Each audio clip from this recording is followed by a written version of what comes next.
Bienvenue sur Azimut. Ici, nous parlons orientation. Retrouvez tous nos contenus et nos outils pour les parents sur azimut-orientation.com. Bonne écoute.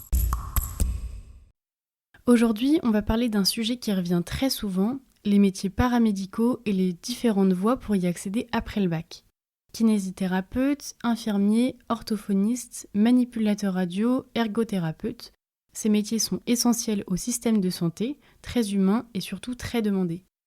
Mais avec les sigles, les réformes Parcoursup, PASS, Parcours d'accès spécifique santé, LAS, qui est la licence avec accès santé, le BTS, brevet de technicien supérieur, le BUT, bachelor universitaire de technologie ou les écoles spécialisées, il est parfois difficile d'y voir clair.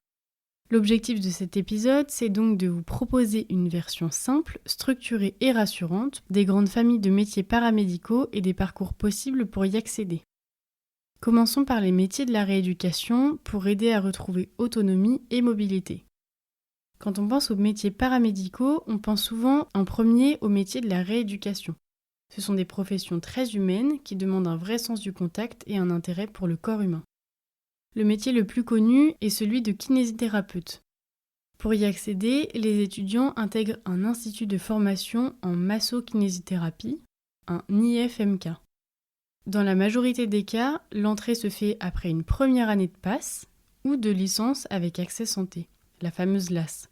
Mais attention, selon les régions et les universités, certaines places peuvent aussi être ouvertes à des étudiants venant de STAPS, donc sciences de technologie des activités physiques et sportives, ou de sciences de la vie.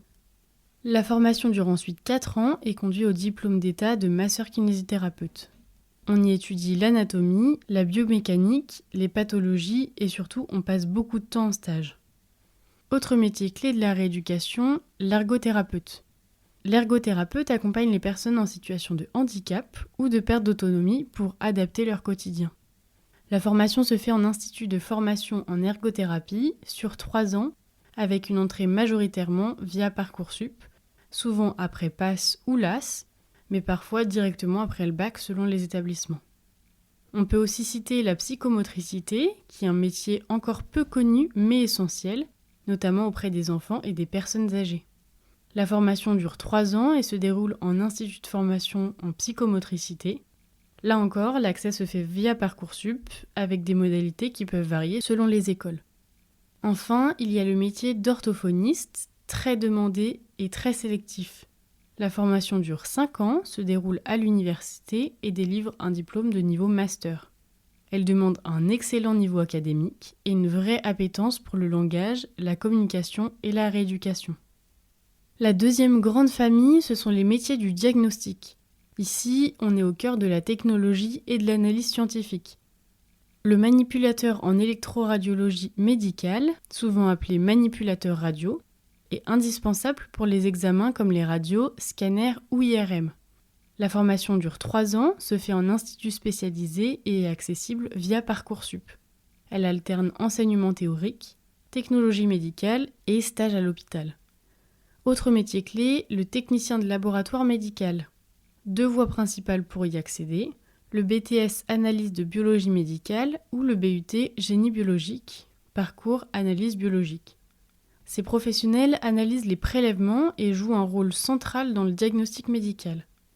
Enfin, le métier d'audioprothésiste est de plus en plus recherché, notamment avec le vieillissement de la population. La formation dure 3 ans, est très sélective et accessible via Parcoursup. Passons à la troisième famille, les métiers du soin direct, souvent le premier contact avec les patients. Le métier d'infirmier, c'est celui qui est le plus emblématique. La formation se fait en IFSI, Institut de formation en soins infirmiers, dure 3 ans et est accessible via Parcoursup. Elle combine théorie, raisonnement clinique et de nombreux stages. Après le diplôme, de nombreuses spécialisations sont possibles. Infirmier anesthésiste, infirmier de bloc opératoire, puériculteur, etc. Un autre métier essentiel est celui d'aide-soignant. La formation dure environ 1 an, se fait en IFAS, Institut de formation des aides-soignants, et est désormais accessible via Parcoursup. C'est un métier très humain au cœur du quotidien des patients. On peut aussi citer l'auxiliaire de puériculture, spécialisé dans le soin des nourrissons et des jeunes enfants, avec une formation d'1 an en IFAP, Institut de formation des auxiliaires de puériculture. Ces métiers offrent une très forte employabilité et constituent souvent des tremplins vers d'autres évolutions professionnelles. Enfin, la dernière grande famille, les métiers qui allient soins et technicité.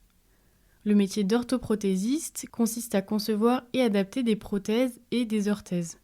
La formation principale est le BTS prothésiste-orthésiste, accessible via Parcoursup. L'opticien lunetier est lui aussi un professionnel de santé visuelle. La formation passe par le BTS opticien lunetier, souvent complété par une licence professionnelle pour aller plus loin. Ces métiers demandent précision, technicité et sens du contact, et évoluent rapidement avec les nouvelles technologies. Pour conclure, les métiers paramédicaux offrent des parcours exigeants, concrets et porteurs de sens. Ils répondent à des besoins sociétaux forts et offrent une insertion professionnelle excellente. Mais il n'existe pas un seul chemin. PASS, LAS, BTS, BUT, instituts spécialisés, les modalités peuvent varier selon les établissements, d'où l'importance de bien s'informer. Pour aller plus loin dans l'accompagnement de votre enfant, rendez-vous sur azimut-orientation.com. Tous nos contenus y sont classés par thématique et vous pourrez consulter notre calendrier, notre annuaire d'experts et vous inscrire à la newsletter pour ne rien louper. Merci pour votre fidélité. À bientôt.